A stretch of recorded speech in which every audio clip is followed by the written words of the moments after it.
Thank you, Honourable Chair, Honourable Members. It's always a pleasure to be here in the European Parliament.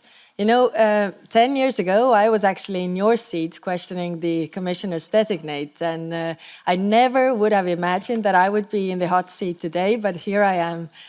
So today I'm here to ask for your confidence in me to be the next High Representative of the Union, as well as the Vice President of the Commission. The European Union, for me, above all, means freedom. Estonia's painful past has taught us the value of freedom, what it means to live without it, but also what it means to live with it. I grew up behind the Iron Curtain with no choices and no freedom.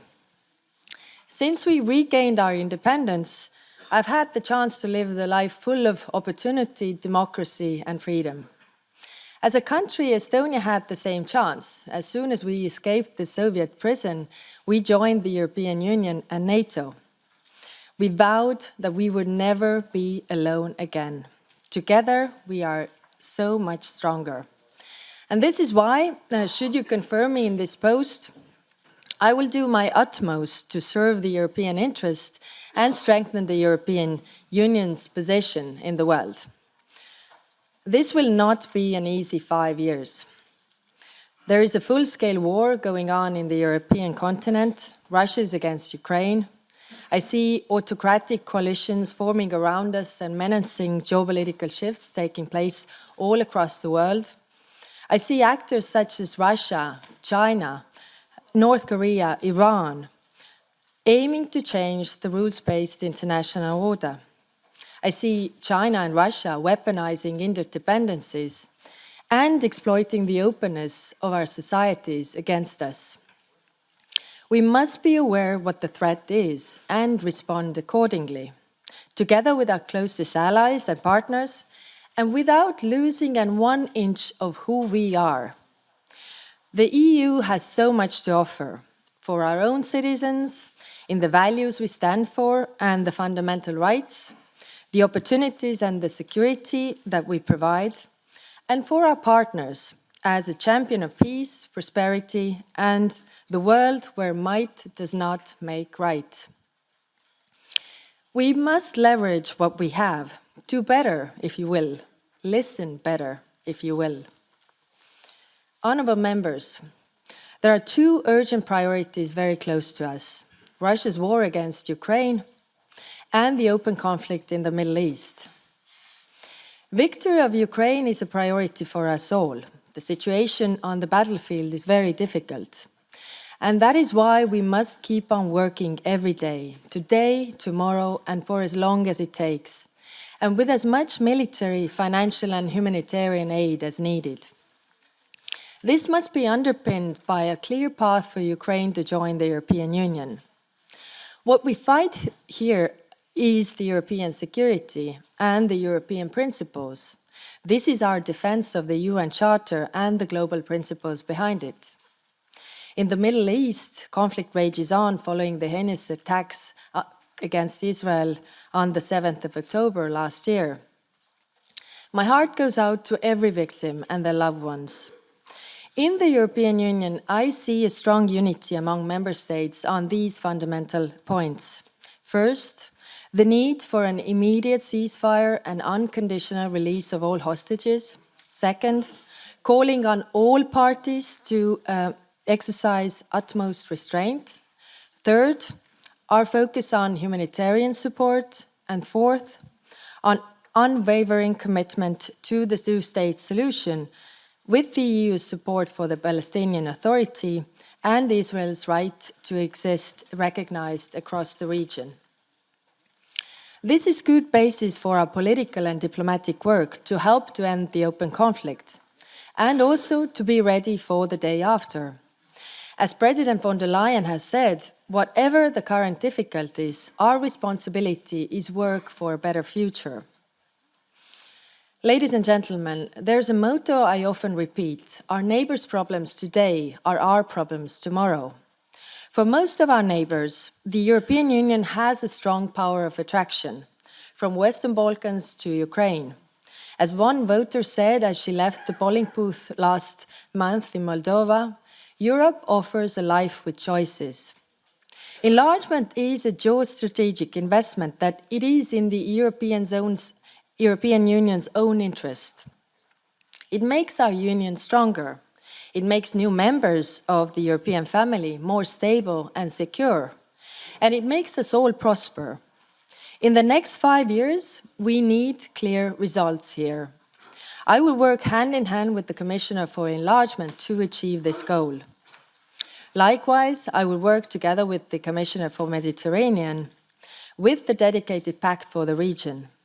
By working together with our partners across the Mediterranean, building comprehensive, mutually beneficial and respectful partnerships, we will strengthen the regional stability and economic integration. Our freedom to move within the European Union is one of our most treasured assets. We must protect our external borders for it to work. We cannot be both borderless inside and out. I will work together with the Commissioner for Migration to build comprehensive, tailor-made, mutually beneficial partnerships. And this is what our citizens expect from us. By combining our work across many areas, we can protect our external borders and prevent loss of life, while addressing the root causes of migration in the best way possible. Honourable members, the world is shifting. We Europeans are sometimes still unaware of our own power and resources, but we cannot afford this any longer. We need to get our act together with our partners around the globe. We can defeat every threat that comes our way if we stay united, from cyber attacks to information manipulation and external hostility against our democratic processes. We have successfully turned away from Russian fossil fuels to build up our own energy security. I will work to safeguard the European Union's geopolitical and economic security too. This is central to our engagement with China, for example. China has changed over the past few years. It is now more a competitor and a systemic rival. Our dependencies towards China in the key sectors are our vulnerability. We need to de-risk. There are two pressing challenges here: structural imbalances between the EU and China that have created unfair competition, and China's support to Russia.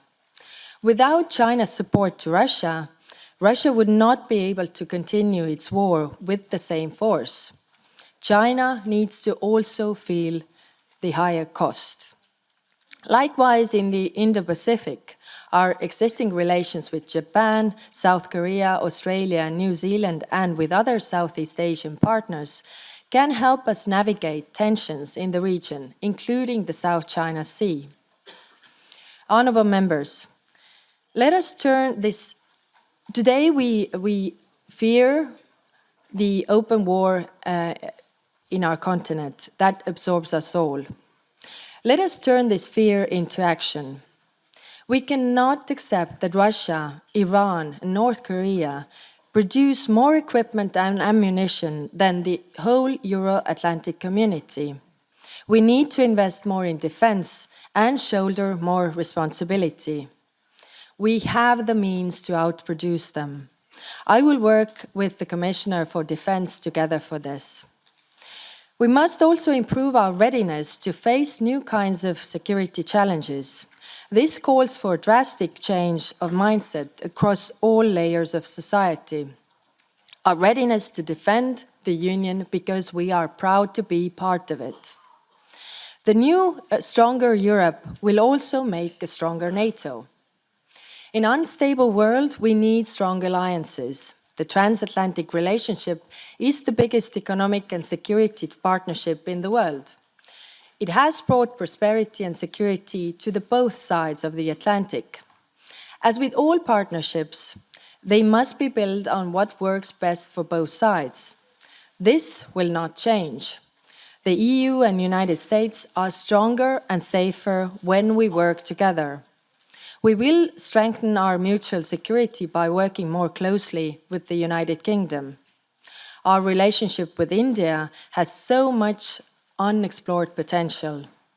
I will work together with other commissioners to form a new strategic agenda. Likewise with Africa, our 2025 summit with the African Union is a major opportunity to discuss our common agenda. This will only work if it is a partnership of equals, in which our cooperation spans from skills to trade, migration to climate change and resilience. The upcoming summit with the Latin American and Caribbean countries is an opportunity to do the same. We can deepen our ties to this region because we share so many values and interests. Honourable members, peace is not merely the absence of war. It is daily work for justice, human rights, and better life for all. This is what I want us to keep channeling through our partnerships on the ground. I'm also wholeheartedly committed to promoting a just and inclusive green transition by intensifying EU's green diplomacy, as well as the implementation of global commitments in this regard. Honourable members, the European Union has immense power of attraction in our quality of life. We carry a huge economic weight, and we are both rising security and a long-standing geopolitical actor. Should you confirm me, my job is to make the best use of these exceptional qualities, to open the door to a better and brighter future for our citizens, together with our partners across the world. I hope, of course, if you confirm me, that you will put me under the same scrutiny as you have my predecessors. And as an ally of this House, I promise to inform you and ensure your views are part of our foreign policy decisions. I also believe that we all must engage more with our citizens on foreign policy, because we should be looking forward and constantly striving to be better together, with regions and countries who share our views, our values and geopolitical interests, with partners with whom we seek to form mutually respectful and mutually beneficial relations, and with our European citizens who expect us to stick to who we are and work for a better future. Thank you.